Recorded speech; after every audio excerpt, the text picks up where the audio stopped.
বিশ্বনবী কাঁদতে কাঁদতে মাথা তুলবেন, বলবেন আল্লাহ, দুনিয়াতে সব নবীরা স্পেশাল দোয়া করেছে, আমি করি নাই।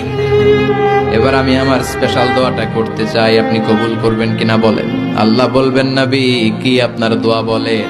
বিশ্বনবী বলবেন, আমার একটা উম্মত যার অন্তরের মধ্যে যাররা পরিমাণ ঈমান আছে, একবার আপনারে আল্লাহ বলে ডেকেছে, একবার আমি বিশ্বনবীর উপর দুরূদ করেছে, একবার শাহাদাতের বাণী আমার যে গুনাহগার উম্মত দুনিয়ার বুকে থেকে ঘোষণা দিয়েছে, ওই একটা উম্মত যদি জান্নাতে ঢুকতে না পারে, আপনি আমারে জান্নাতে ঢুকাতে পারবেন না।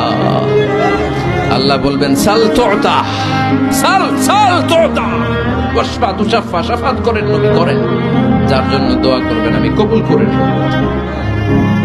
দুনিয়াতে বিশ্বনবী কম কষ্ট সহ্য করে নাই। 3 বছর শিয়াবে আবি তালেবে জেল খেটেছে। কয় বছর?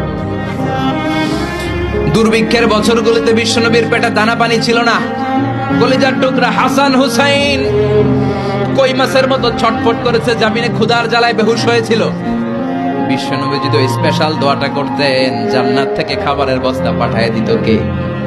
ওই দোয়া করছিলেন? জেলখানায় আল্লাহরে বলছিলেন, আল্লাহ স্পেশাল দোয়া করলাম, জেল থেকে মুক্ত করে দেন, করছিলেন?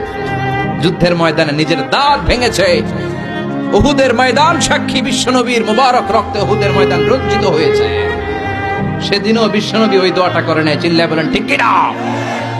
তায়েফের ময়দানে বিশ্বনবী কয়েকটা জায়গায়, 3 জায়গায় বেহুশ হলেন। বিশ্বনবীর মুবারক দেহ বেয়ে রক্ত ঝরলো। ওই কঠিন বিপদের দিনও বিশ্বনবী এই দোয়াটা করেছেন নাকি? কথা বলেন।